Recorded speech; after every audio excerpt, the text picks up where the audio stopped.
Buenas tardes, doctor. Buenas noches, doctor, compañeros. ¿Sí me escuchan? Sí, Brandon, se escucha. Sí, Ya, gracias. empieza nomás. Buenas noches, doctor, compañeros. Bueno, vamos a empezar con el tema de la semana 4 correspondiente a ciclo ovárico y a ciclo menstrual. Y aquí tenemos a los integrantes de la exposición, mi persona, Gil Cruz Brandon, las compañeras Vázquez Yanina, Villegas Melina y Sánchez Belén. Bueno, vamos a empezar con lo que es el ciclo ovárico y pues vamos a mencionar todo lo que es la ovogenia, el desarrollo de los ovocitos, así como también lo que es la- las hormonas intervinientes en el ciclo ovárico y en general en el ciclo menstrual femenino. Bueno, las ovogenias, pues aquí vamos a tener que se desarrollan antes del nacimiento. Eh, Vamos a tener que la célula germinal primordial, que viene de lo que es el endodermo del saco vitelino, va a migrar a lo que es a la corteza ovárica. En la corteza ovárica, pues va a madurar a ser una ovogonia, lo que va a conllevar a ser un óvulo primordial. El óvulo primordial básicamente se va a componer de el óvulo principalmente y una capa de células, una única capa de células de estroma ovárico que van a venir a llamarse las células de la granulosa. Bueno, en este este óvulo primordial va a desarrollarse hasta convertirse en un ovocito primario, que se va a quedar interrumpido hasta en la profase uno. Esto se menciona aquí en la teoría que al nacimiento lo que son las mujeres tienen alrededor de 1 a 2 millones de ovocitos. Luego, este ovocito primario va a ser sometido a dos divisiones meióticas,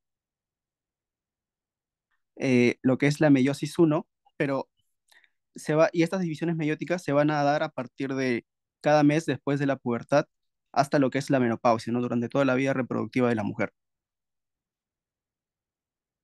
Desde la pubertad, cada mes este ovocito primario se va a someter a lo que es a meiosis uno y va a generar un ovocito secundario y un cuerpo polar que va a degenerar. Este ovocito secundario se va a interrumpir en metafase 2. Y pues este ovocito secundario, dentro de las fases que vamos a ver de lo que es el ciclo ovárico, específicamente en la ovulación, se va a liberar. Y para completar su meiosis 2, va a tener que darse la fecundación. Y una vez completada la meiosis 2, pues ahí nos va a dar lo que es el segundo cuerpo polar y el óvulo cigoto. Todo esto se va también a corroborar o a concordar, va a concordar lo que es en la ciclo ovárico, en las fases en la fase folicular, en la ovulación y en la fase lútea, que voy a pasar a explicar después. Ahora, las hormonas intervinientes en el ciclo sexual femenino, vamos a tener aquí vamos a mencionar el eje hipotálamo, hipófisis y ovarios. En este caso, el eje vamos a empezar con el hipotálamo. El hipotálamo aquí a liberar una hormona llamada hormona estimuladora de gonadotropinas, la cual se va a secretar desde el núcleo arcuato del hipotálamo, y esta hormona va a estimular a la hipófisis, específicamente a la adenopófisis. La adenopófisis, estimulada por la GnRH, va a liberar lo que son las hormonas FSH y LH. Básicamente las funciones de estas hormonas son actuar en el ovario y específicamente la FSH va a estimular la proliferación de células de la granulosa y la expresión de la aromatasa.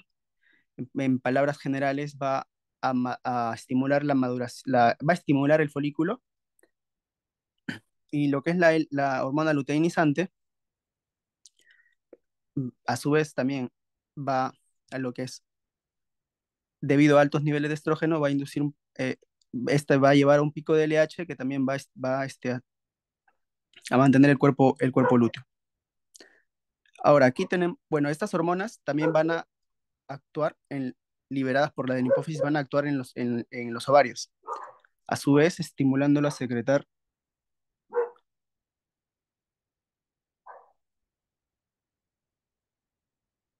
a su vez estimulándolo a secretar lo que son estrógenos y progesterona.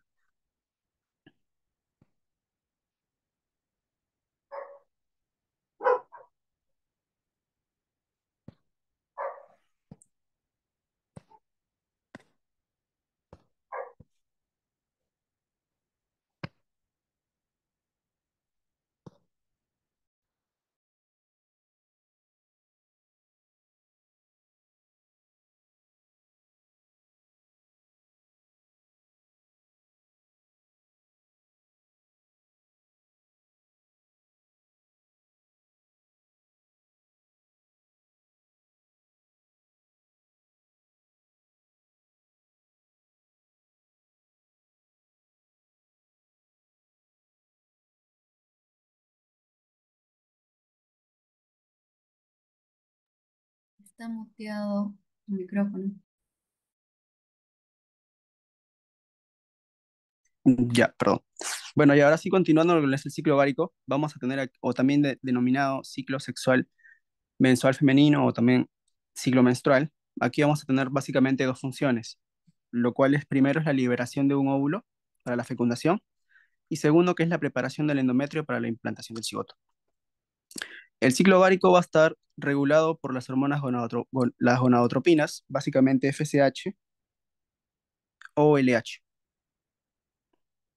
Estas hormonas van a secretarse a, a un ritmo de pulsos y pues aquí vamos a tener distintas etapas de la mujer en que vamos a ver una variabilidad de secreción de estas hormonas.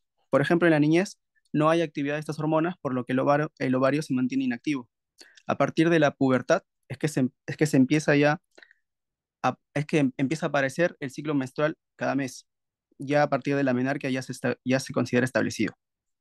Estas hormonas también tienen la función es básicamente la iniciación de los ciclos menstruales. Como se ve en la imagen, estas hormonas se regulan variablemente. Tenemos, por ejemplo, que la FSH en comparación de la LH se regula bueno, se secreta de 2 a 1, se secreta en mayor cantidad. Y a su vez, estas hormonas van a inducir a los ovarios a secretar estrógeno y progesterona, como se ve también en la imagen. Y bueno, básicamente lo que es en cuanto a las gonadotropinas. Ahora, el ciclo ovárico, pues básicamente lo vamos a dividir en fase folicular, también mencionar a la ovulación y a la fase lútea. Siguiente diapositiva. Bueno, en cuanto a la fase folicular, como ya habíamos hablado en lo que es la parte de ovogenia, vamos aquí a contar un folículo primordial. Este folículo primordial se va a generar de lo que es el óvulo junto, se va a componer de un óvulo con una única capa de células de la granulosa. Hay que recordar que también que este folículo primordial, ¿de dónde viene? Viene de lo que es la migración del endodermo al saco vitelino a la cresta gonadal. Bueno, durante lo que es la etapa de la etapa prenatal y durante la niñez, se secreta un factor inhibidor de la maduración del ovocito, por lo que se mantiene en folículo primordial, detenido en meiosis 1, ¿no? Profase. A partir de la pubertad es que es que estos folículos empiezan ya a ser estimulados por las hormonas FSH y LH y aumentar su tamaño y también aumentar las capas de las células de la granulosa, por lo que va, por ende, por lo que va a llevar a lo que es a formar un folículo primario. Siguiente diapositiva.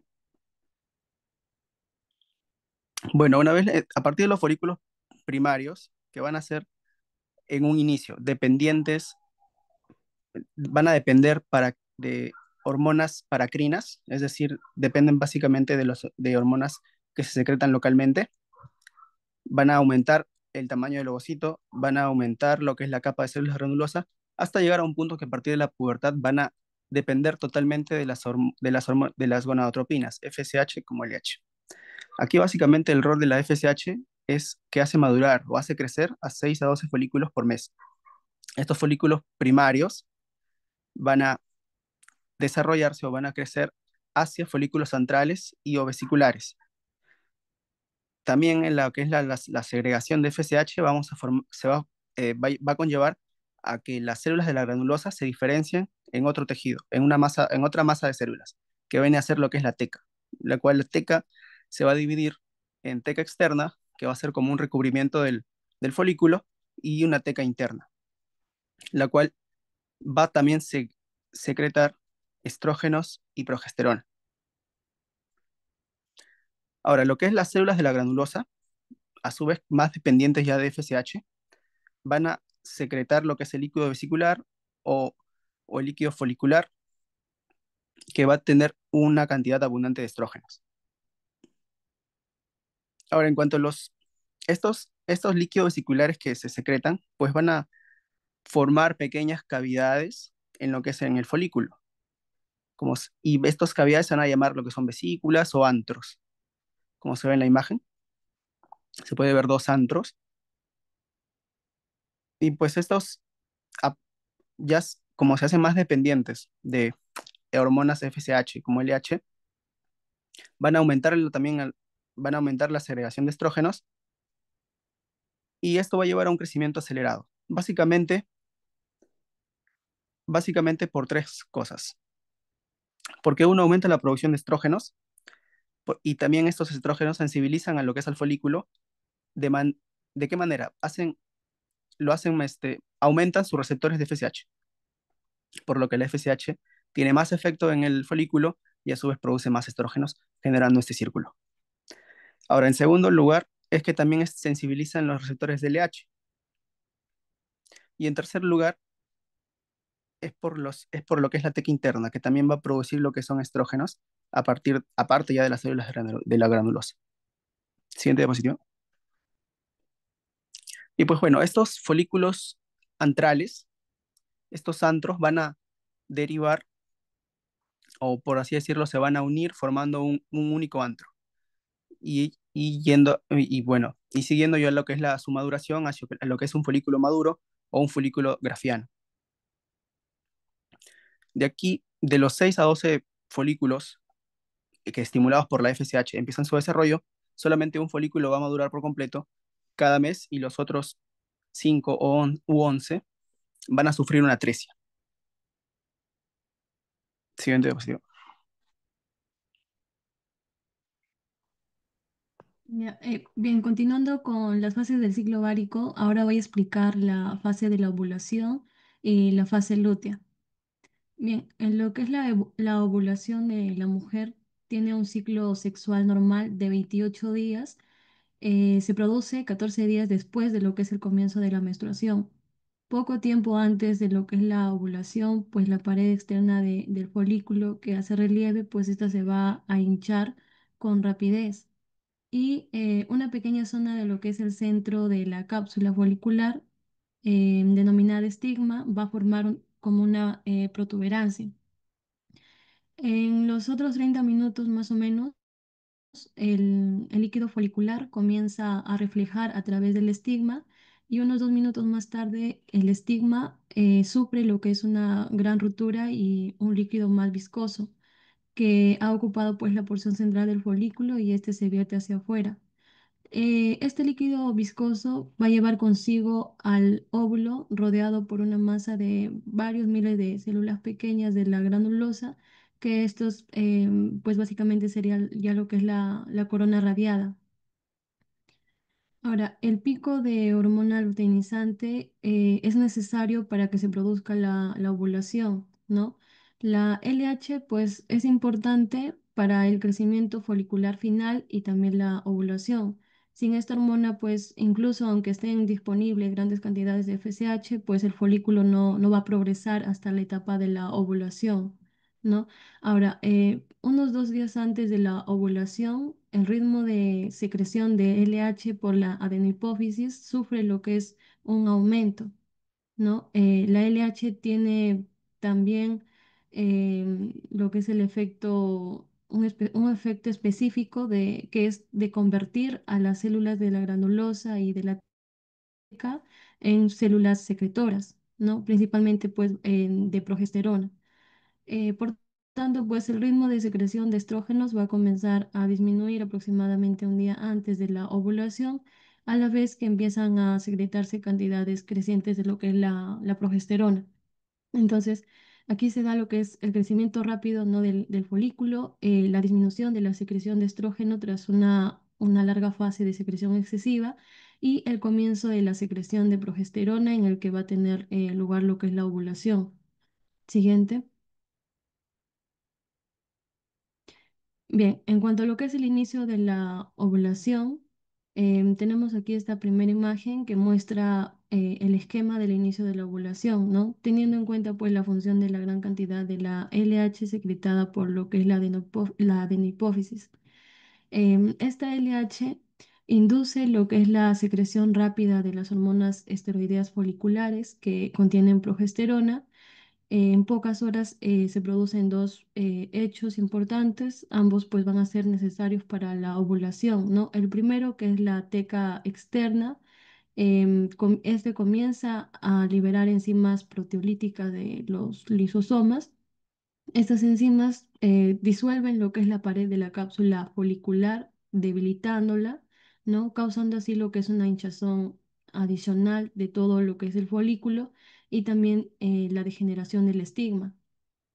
Em, Al mismo tiempo, se va a producir lo que es el crecimiento rápido de nuevos vasos sanguíneos en el interior de la pared del folículo y comienzan a secretarse prostaglandinas en los tejidos foliculares, ¿no? Entonces, la combinación de la hinchazón del folículo con la degeneración simultánea, ¿no? del estigma hace pues que el folículo se rompa y expulse lo que es el óvulo. Siguiente.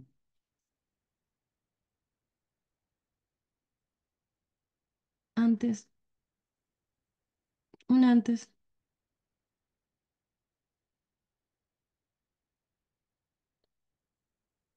no, después. Creo que se ha eliminado la diapositiva del cuerpo lúteo. No, es otra. Después del inicio de la ovulación está... Y bueno, ahí déjalo. En la otra diapositiva. Ya. En cuanto a lo que es el cuerpo lúteo o la fase lútea del ciclo ovárico, durante las primeras horas, tras lo que es la expulsión del óvulo del folículo, pues las células de la granulosa y la teca interna que quedan, pues estas se convierten con rapidez en las células luteínicas. Aumentan dos veces o más lo que es el diámetro y se llenan de inclusiones, ahí déjalo, de inclusiones lipídicas que después les da un aspecto amarillento, ¿no? Este proceso recibe el nombre de luteinización y el conjunto de masa de las células pues se va a denominar cuerpo lúteo. Las células de la granulosa de lo que es el cuerpo lúteo, estas desarrollan un extenso retículo endoplasmático liso que van a formar grandes cantidades de las hormonas sexuales, ¿no? Que en este caso serían las progesterona y estrógenos, con más, con más progesterona que estrógeno durante lo que es la fase lútea. Bueno, las células de la teca producen principalmente lo que son los andrógenos, androstenediona y testosterona, en vez de lo que son las hormonas sexuales. Sin embargo, la mayor parte de estas hormonas son convertidas por lo que es la enzima aromatasa en estrógenos por lo que son las células de la granulosa. Ahora, el cuerpo lúteo crece normalmente hasta alcanzar lo que es 1,5 centímetros de diámetro, alcanzando este estadio de desarrollo unos 7 a 8 días después de la ovulación. Después comienza a involucionar y va a terminar por perder lo que es su función secretora, ¿no? Así como su característico aspecto que es amarillento, ¿no? Porque es lipídico, lo que esto va a suceder unos 12 días después de la ovulación, convirtiéndose en lo que es el llamado cuerpo albicans, ¿no? En las 12 semanas siguientes, el cuerpo albicans es sustituido por tejido conjuntivo y al cabo de unos meses termina por ser reabsorbido. Y bueno, tres puntos importantes aquí es la función luteinizante de la hormona luteinizante. Bueno, aquí la transformación de las células de la granulosa y lo que es la teca interna en las células luteínicas va a depender de manera primordial de la LH secretada por la adenipófisis. Y la luteinización también va a depender de la expulsión del lóbulo del folículo, ¿no? Ahora, un factor del líquido folicular aún por caracterizar y dominado llamado factor inhibidor de lo que es la luteinización, parece como que frenar lo que es el proceso de la luteinización hasta después de la ovulación. Eh, Otro punto importante es lo que es la secreción por el cuerpo lúteo, ¿no? Una función adicional de lo que es la hormona luteinizante.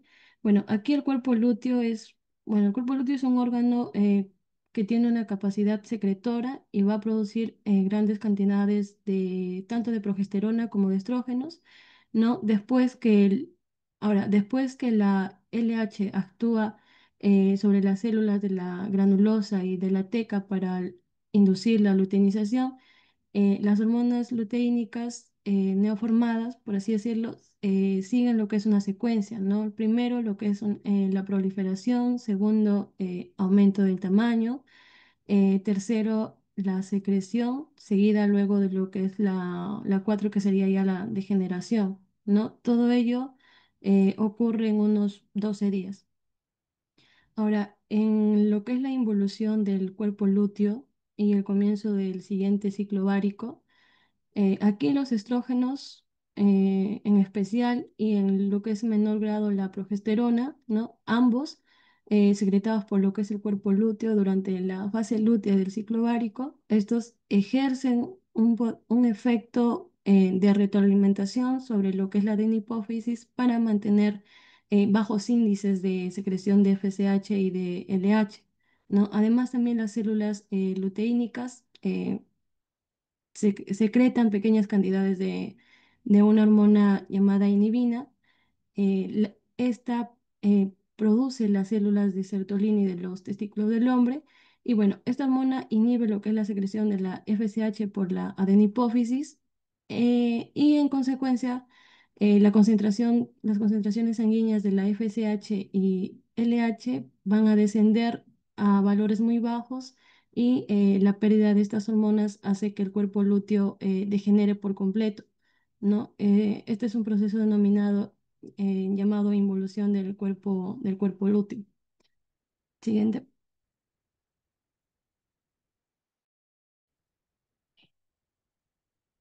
Retrocede, por favor.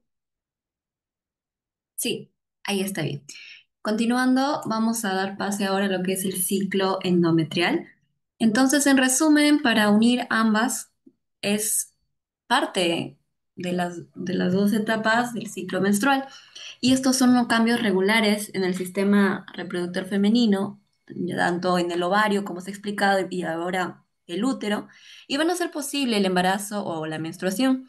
Se va a constituir del ciclo ovárico, que ya se explicó el desarrollo de folículos ovarios y posteriormente la ovulación, y el ciclo uterino, en el cual va a haber cambios en el endometrio. Entonces, tenemos ahí en la diapositiva una imagen de los gametos femeninos que ya han sido explicados cómo estos se han producido. Entonces, si hacemos una vista histológica a un nivel microscópico, en la parte interna del útero vamos a tener a lo que es la capa del endometrio, teniendo a que se pueda apreciar. Entonces, en esta capa principalmente se van a diferenciar lo que es el estroma, luego la capa basal y el epitelio, en el cual va lo que normalmente en la menstruación suele salir es lo que es la parte superficial de este tejido. Y la capa la capa basal es la que predomina. Entonces, Teniendo por ello es de que como la funcional es la que todos los meses se cambia, por ello su nombre, y la basal es la que permanece constante en caso hubiera un embarazo para que pueda nutrir a la capa funcional. ¿Cómo es que se da esto? Bueno, principalmente tenemos ahí a lo que es unas arterias que son los vasos de color rojo. Estas arterias que vienen desde la capa basal van a empezar como arteriolas rectas y posteriormente al aumentar de acuerdo al día va a ir creciendo este epitelio. ¿Gracias a qué? A que la capa funcional más la secreción de la progesterona, que ya se explicó cómo se da a nivel folicular, va a detener el crecimiento posteriormente del endometrio, que va a ser en la fase secretora principalmente, y ya se va a espiralar estas arterias, ¿no? Y va a estimular la secreción y posteriormente, ¿no? Dale siguiente, por favor. Entonces, en la siguiente imagen vamos a poder observar cómo es que se reúne tanto la fase de los ovarios como de la fase a nivel del endometrio. Se puede apreciar de que el ciclo menstrual, como su propio mismo nombre dice, empieza con la menstruación. Cuando se da a una, lo que es número de consultas en obstetricia cuando va la paciente para que puedan, controles prenatales, se le pregunta, ¿no? Fecha de último día de menstruación, lo que era el FUR, y se tiene que explicar que es el primer día que empieza el sangrado, más no el último, ya que se tienden a confundir ese concepto. Y desde acá viene fisiológicamente, ¿no? El primer día de la menstruación comienza con el primer sangrado en el cual va a haber una disminución a nivel de las hormonas. Por ejemplo, tenemos ahí a nivel de las gonadotropinas que va a haber una disminución del día 1 a 5. Van a mantenerse en estados basales, lo que es la LH y FSH. Y aquí va a estar la folicular temprana que se ha mencionado, y aquí va a ir disminuyendo la menstrual, que a detalle va a explicar mi compañera. Y posterior a la menstrual, vamos a hablar de la proliferativa, teniendo este nombre porque en este periodo, que más siguiente, por favor, que va a abarcar desde el día 1 hasta el día 13, es que el epitelio va a proliferar gracias a lo que es el estradiol. El estradiol va a permitir que se dé este crecimiento y va a haber un pico antes de la ovulación que va a definir principalmente tanto la fase proliferativa de la fase secretora, ya que la diferencia principal entre estas es la ovulación y esta se va a dar por el pico de LH. Entonces, aproximadamente 36 horas antes de la ovulación se va a dar este pico, que va a hacer de que ya no crezca más este endometrio y se, bueno, se dé una constante del tejido, ¿no? Entonces se puede apreciar de que durante toda la fase folicular que ya se ha mencionado, llega a una etapa, la etapa tenemos inicialmente el folículo primordial, el folículo primario inicial, el folículo primario multilaminar, y en la etapa de folículo secundario, gracias a los estrógenos, es que se va a dar lo que es la fase proliferativa del día 1 al día 13. Y aquí, como ya se mencionó, va a hacer que principalmente el estradiol haga una hiperplasia e hipertrofia del epitelio funcional.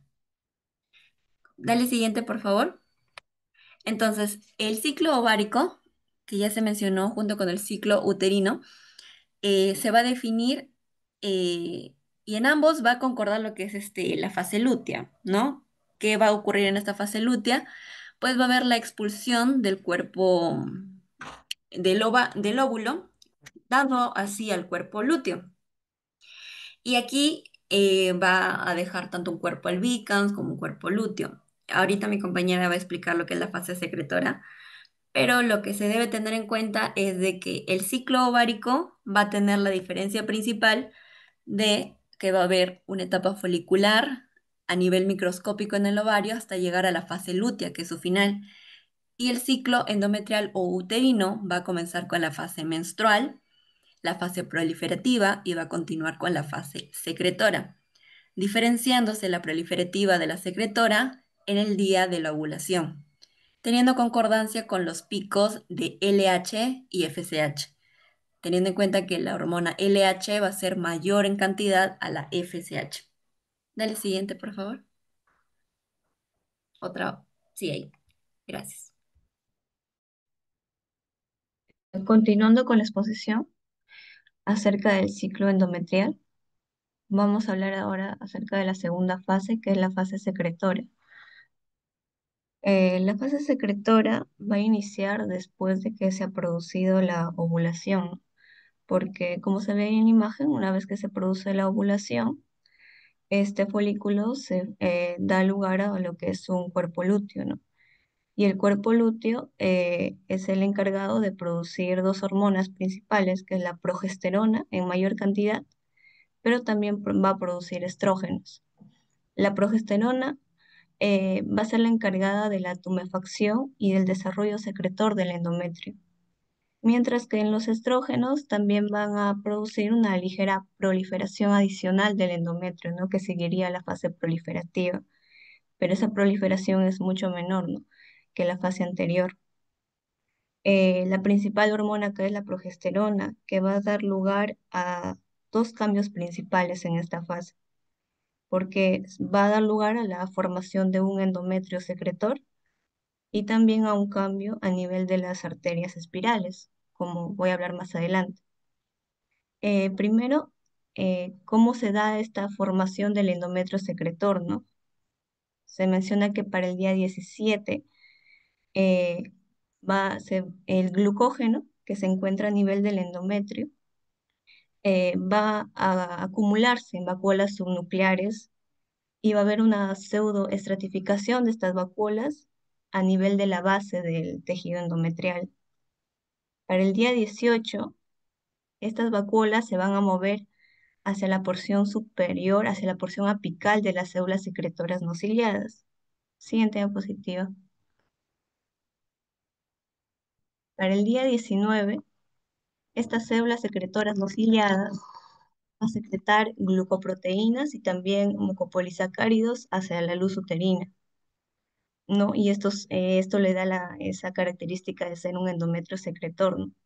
Para el día 22 y 25, las células del estroma endometrial que están rodeando las arterias espirales van a comenzar a agrandarse, de tal forma que para el día 23 y 28, este agrandamiento de estas células del estroma dan lugar a las células predesiduales, ¿no? Estas células predesiduales vienen a ser unas células que caracterizan al endometrio secretor, ya que tienen la capacidad de recibir o de dar lugar a la implantación, ¿no?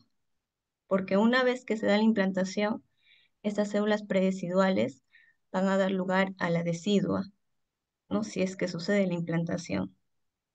Pero en este caso, hay una transformación predesidual de los 2/3 superiores de la capa funcional del endometrio, ¿no? Y se menciona que para el día 20 a 24 se forma la llamada ventana de implantación, que la ventana de implantación viene a ser ese momento específico del ciclo menstrual en el que el endometrio del útero está preparado para recibir al embrión y permitir la implantación del mismo, ¿no? Siguiente diapositiva.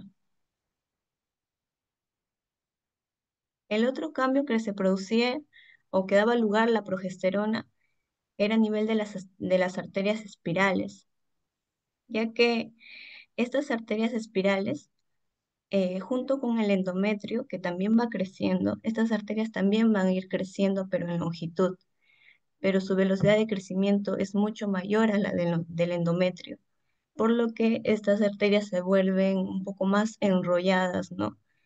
Y también, como se ve ahí en la imagen, se enrollan, se vuelven más espiraladas y las glándulas también se enrollan, pero las arterias superan este enrollamiento.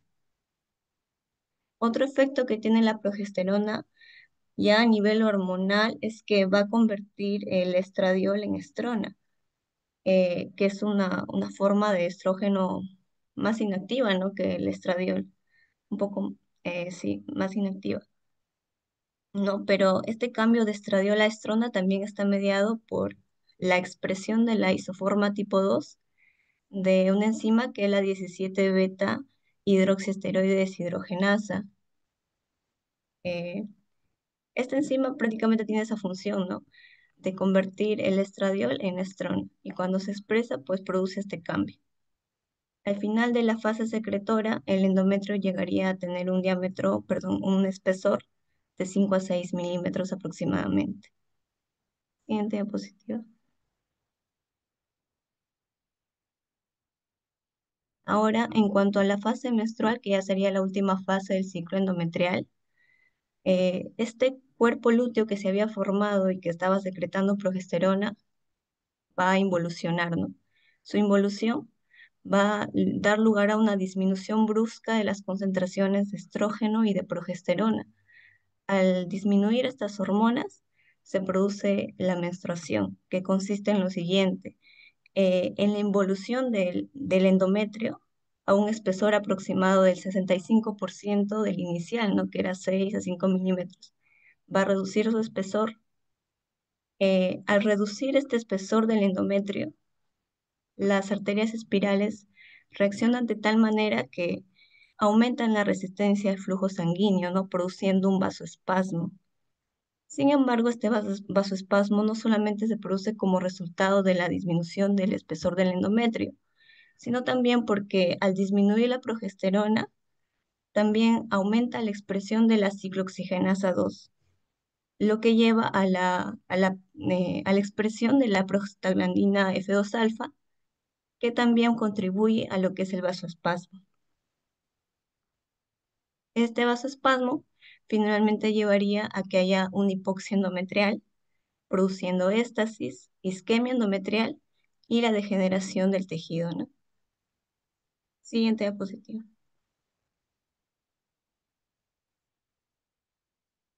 Eh, esta isquemia lleva, o este vasoespasmo también lleva a que haya una ruptura de las arterias espirales. Y cuando estas arterias espirales se rompen, forman un hematoma, ¿no? Que se va a extender aproximadamente el sangrado de 24 a 36 horas. Este hematoma que se forma va a hacer que el endometrio superficial se distienda a ese nivel y se tienda a romper y caiga hacia la cavidad uterina, ¿no? Y produce así el sangrado, ¿no? Que va a durar aproximadamente de 3 a 5 días. También se van a formar fisuras en la capa funcional adyacente y se van a desprender fragmentos de sangre y de tejido del endometrio que está alrededor del hematoma. Ahora, como resultado de tres componentes, que es la masa del tejido descamado que se encuentra en la cavidad endometrial, perdón, en la cavidad uterina, la sangre a este nivel de la cavidad uterina y el aumento de las prostaglandinas, todo eso va a dar lugar a que las contracciones uterinas, se produzcan, perdón, las contracciones uterinas, ¿no? Que van a tender a expulsar todo este contenido eh, hacia el exterior, ¿no? Mediante lo que es la menstruación. Se conoce que en esta fase menstrual pues se van a perder aproximadamente 40 mililitros de sangre y 5 mililitros de líquido seroso. Y el flujo menstrual es en general incoagulable, se menciona, porque junto con la sangre que se libera, también se libera lo que es la fibrinolicina, que como dice su nombre, pues es una enzima que va a estar degradando el fibrinógeno para evitar que se formen los coágulos, ¿no? Por lo cual la formación de coágulos en la menstruación sería patológica, salvo que el sangrado sea abundante y que las concentraciones de fibrinolicina no sean las suficientes como para poder evitar esta coagulación, ¿no? Por último, el sangrado va a cesar en un plazo de aproximadamente 4 a 7 días, ¿no? O también se menciona de 3 a 5 días. Eso sería todo en cuanto a la exposición.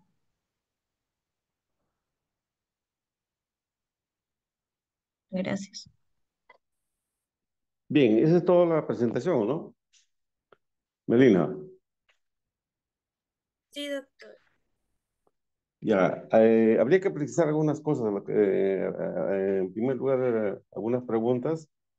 Eh, Primero, del ciclo ovárico. En relación al ciclo ovárico, dentro de la fase proliferativa, la formación de los óvulos primordial, primario, secundario, terciario, hasta el folículo maduro, que es el folículo de Graf. Hay tres subfases, como que es la selección y la dominancia. O sea, al final se forman varios folículos primordiales, chiquitos, un montón. Y de esos, al final, el que va a ovular es uno solo. En el ser humano es uno solo. Eso no han precisado bien. Otro concepto hay una hormona que es la inhibina B, que no lo han mencionado. Me gustaría ver que conteste el grupo, cualquiera de estos, qué función tiene la inhibina B.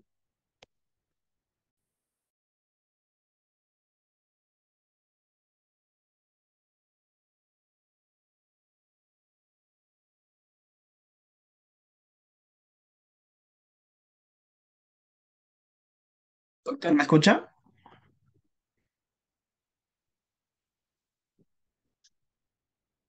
Sí, sí lo escucho, conteste nomás. Claro, en función, como su mismo nombre dice, inhibina B, pues su función principal va a ser inhibir lo que va a ser la secreción de la FSH a nivel de lo que va a ser quien la produce, ¿no? La hipófisis anterior, conocida como adenopófisis. Específicamente, ¿en qué día del ciclo? Aproximadamente entre la primera y la segunda semana. Primera y segunda semana. El 5 o el día 5 o 10.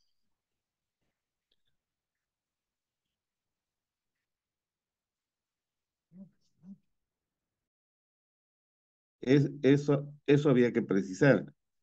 Ya, eso mismo es, ¿cuál es el mecanismo con el cual se produce la liberación del óvulo?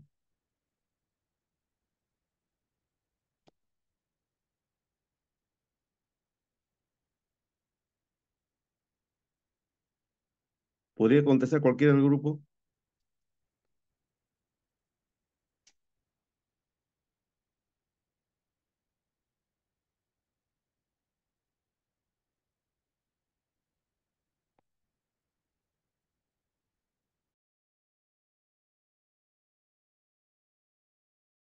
¿Podría contestar cualquiera esa pregunta? Ya. Respecto a lo que es la eliminación del óvulo, el óvulo La es una... liberación, Exacto, la eliminación se refiere, ¿no? ¿ya? Ya. Ujú. Como es una célula que va a unirse al espermatozoide en lo que es la fecundación, al no haber fecundación, es decir, no haber espermatozoide, esta es una célula que no va a tener funcionalidad, por lo tanto va a degenerarse. Entonces va a entrar en apoptosis, que vale una muerte programada, por no tener una funcionalidad, ¿no? Y esto va a ocurrir cuando no es fecundado alrededor de 12 a 24 horas post ovulación. Y este óvulo también, aparte de ser, bueno, a entrar en apoptosis, es reabsorbido por las células propias del epitelio de la tromputerina, recordando que si hubiera un espermatozoide, esto hubiera sido fecundado en el tercio externo de la ampolla. Entonces, aquí es donde es reabsorbido por las células de este epitelio. Y se elimina en el flujo menstrual normal de cada mes. Está bien, pero la pregunta iba, ¿cómo se produce la ruptura del folículo maduro en el día 14 para liberar el óvulo? ¿Cuál es el mecanismo por el cual se rompe ese folículo y revienta? ¿Y quiénes hacen que se reviente el folículo y libere el óvulo para que ovule? Esa es la pregunta.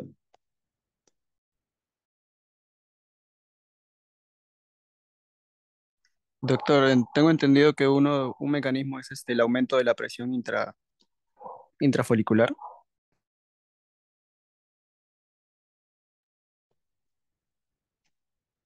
Esa es una. ¿Qué otra más? El La incremento, producción el de pico del de LDH. LH, el LH, no LDH, LH, el pico máximo que llega en el día 14, algo con un pico máximo, porque si no hubiera, y ahí lo dijeron bien claro, unas compañeras, si no hubiera el LH no se producía la ovulación. Y lo otro es ahí mismo se produce también una enzima, hay una enzima que dijeron también, lo dijeron, y la producción de prostaglandinas. Y como consecuencia de esto se produce la ruptura y se produce la liberación. Pero eso tiene su aplicación clínica. ¿Cuál sería la aplicación clínica de saber el ciclo ovárico para los cuatro, para todos los que han expuesto, cualquiera del grupo?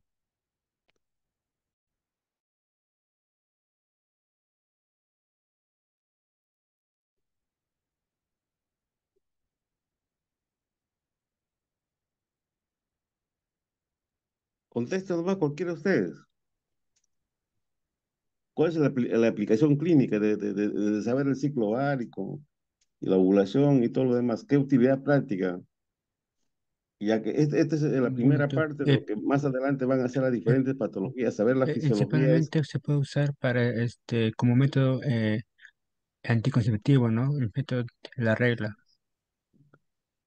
así es, saber qué día la mujer la ovula. Mencióname dos formas así naturales, ¿Cómo? ¿De todas formas? formas naturales, dos formas de anticoncepción natural a través conduciendo el ciclo ovárico. Eh, no entiendo su pregunta, doctor. La técnica O del sea, moco cervical, doctor. ya el moco cervical, ¿qué pasa? ¿Cómo está en el día de la ovulación? Es mucho más espeso. Más espeso. Por el contrario, es más filante, más transparente, se alarga. Entonces, eso está alargado, es una forma, una forma del moco cervical. ¿Qué otra forma habría? Y es una forma de saber si ovula o no ovula, pues, indirectamente en pacientes, porque incluso en parejas que tienen problemas de infertilidad. Para eso, a la mitad del ciclo, ¿en qué momento sube la progesterona? ¿En qué día del ciclo?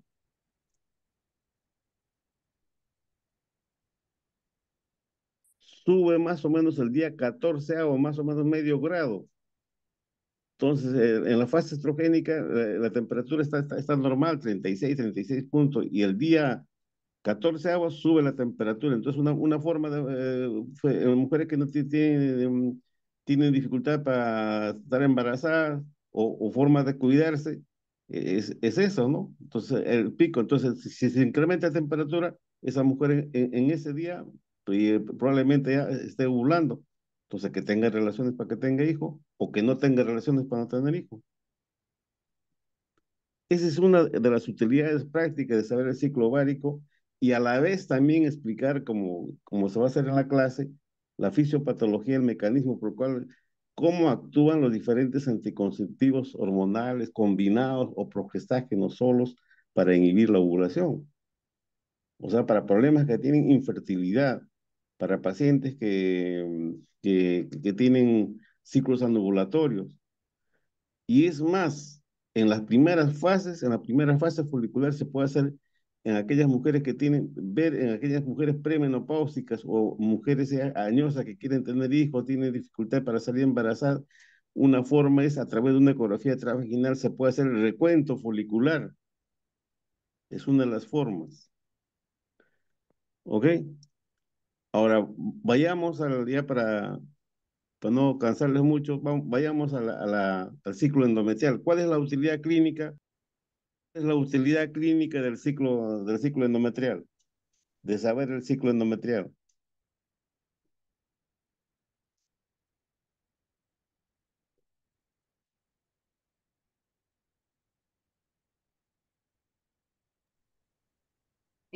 Cualquiera puede contestar, cualquier grupo.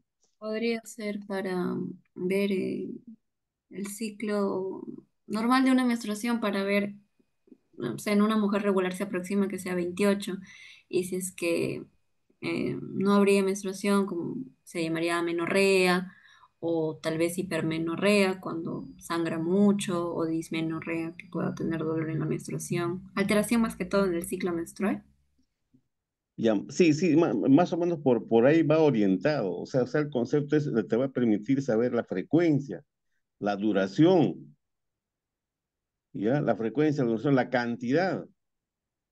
Entonces ahí tú ves si estás sangrando demasiado, estás sangrando poco, o está en amenorrea o un sangrado abundante, que hoy en día los términos de metrorragia, menometrorragia ya han sido abandonados, o sea, están utilizando un nuevo sistema. Cuando ustedes hagan la clase en la parte de ginecología de hemorragia uterina anormal, ahí van a encontrar una clasificación de Palcoin.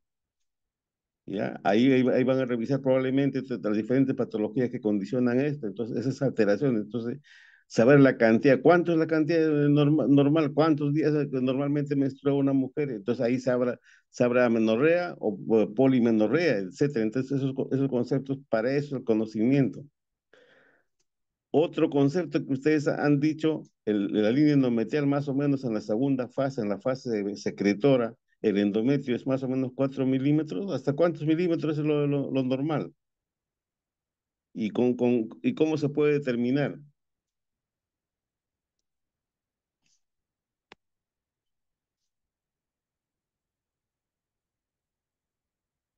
Cualquiera de ustedes.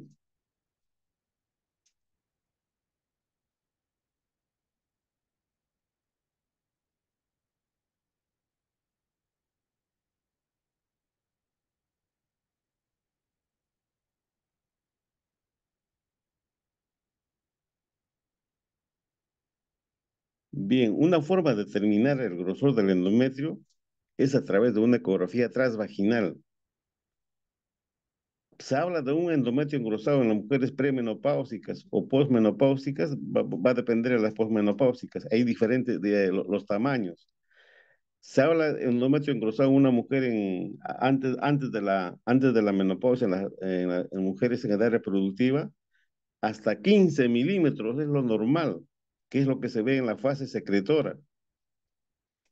¿Ya? Entonces, en la fase menopáusica es por debajo de 5 milímetros. Y si está mayor ya en una posmenopáusica mayor de 6 7 milímetros, ya se habla de un endometrio engrosado. Por lo tanto, si va acompañado por un sangrado normal, amerita un regrado biópsico o hacer una histeroscopía.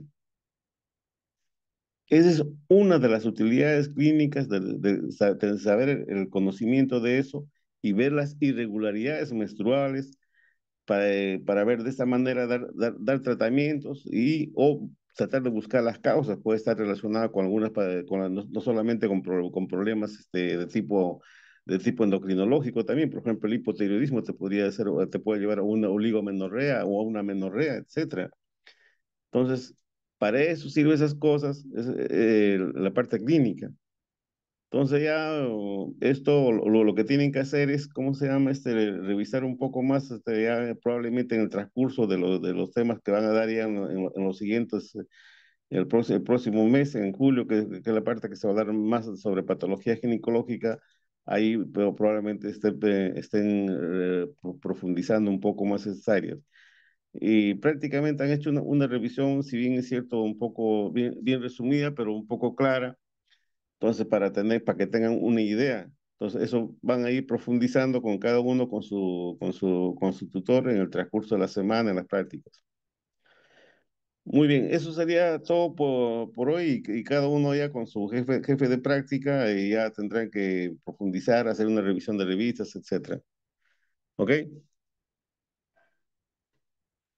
Está bien, doctor. Ya, entonces, muy bien, nos estamos viendo. Ya, doctor. Hasta Claro, mañana. doctor. Ok, Hasta chao, luego. chao. Doctor.